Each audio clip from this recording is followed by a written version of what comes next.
పట్టుగానే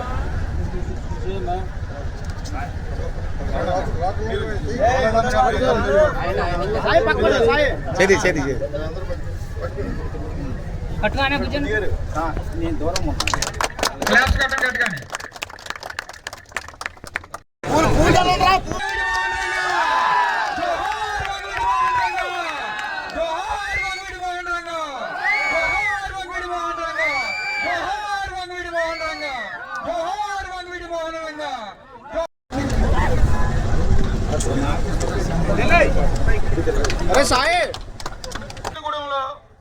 high court వెళ్ళడం జరిగింది.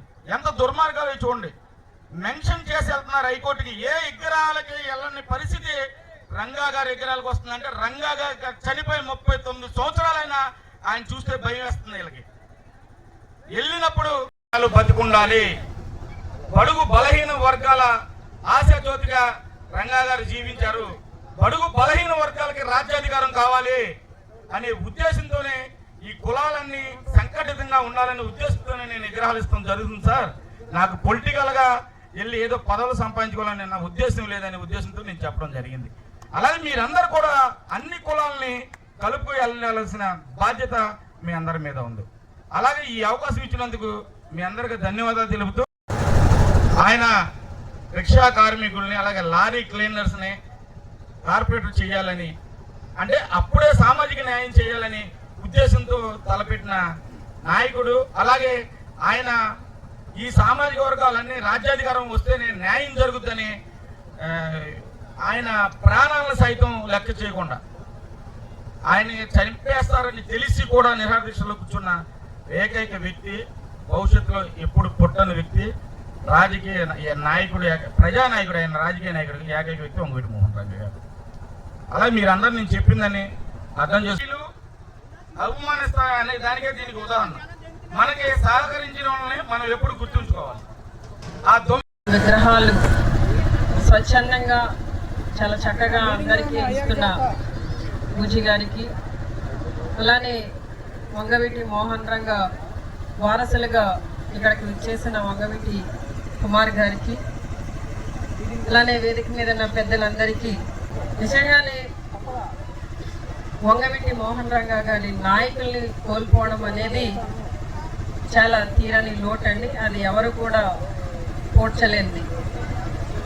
అంటే ఏదో ఆశించో లేదా ఏదో పదవుల కోసం ఆశించో ఇలా అంటే పేదల పక్షాన నిలబడటం అనేది ఆయన జీవితంలో జరగలేదు. ఆయన ఎప్పుడు కూడా చాలా స్వచ్ఛందంగా పేదలకి మంచి చేయాలన్న ఒక మంచి మనసుతో, మహోన్నతమైన ఆశయంతో ఆయన చక్కగా మరి పేదల పక్షాన, వాళ్ళ ఆశయాల పక్షాన ఆయన పోరాటం చేసి ఆఖరికి ఆయన ప్రాణాలు అర్పించింది కూడా పోరాటం చేస్తూనే ఆయన బలయ్యారే తప్ప, ప్రాణాలు అర్పించారే తప్ప వేరే విధంగా కాదు.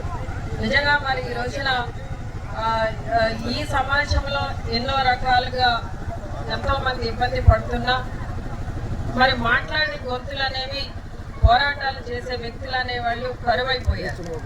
కానీ ఆ రోజుల్లో మరి బెజవాడ అనగానే ఫస్ట్ గుర్తొచ్చేది రంగా గారి. మరి ఈ రోజున మోహన్ రంగా గారి గురించి మనం మాట్లాడుతూ ఆయన జ్ఞాపకం చేసుకుంటూ ఆయన పేదలకి అందించిన సహకారాన్ని, వాళ్ళకి ఎలాంటి అవసరం వచ్చినా ఎప్పుడు ఎక్కడ అవసరం వచ్చినా ఇది నా పరిధి కాదు అని ఆలోచన లేకుండా పరిధికి మించి ఆయన చాలా మరి వారి సహకారాన్ని పేదలకు అందించడం జరిగింది. నిజంగా మనం ఈ రోజున పార్టీలకు అతీతంగానే రంగా గారిని కొనియాడాలి. రంగా గారిని వారి యొక్క ఆశయాలను కూడా ప్రజల్లోకి తీసుకువెళ్ళవలసిన బాధ్యత ప్రతి ఒక్కరికి ఉంది. మరి ఈ రోజున ఈ కార్యక్రమంలో పాల్గొనడానికి వచ్చిన మీ అందరినీ కూడా మనస్ఫూర్తిగా నేను అభినందిస్తున్నానండి. ఎందుకంటే రంగా గారు ఏ విధంగా పేద ప్రజల పక్షాన నిలబడ్డారో మీ అందరికీ తెలుసు.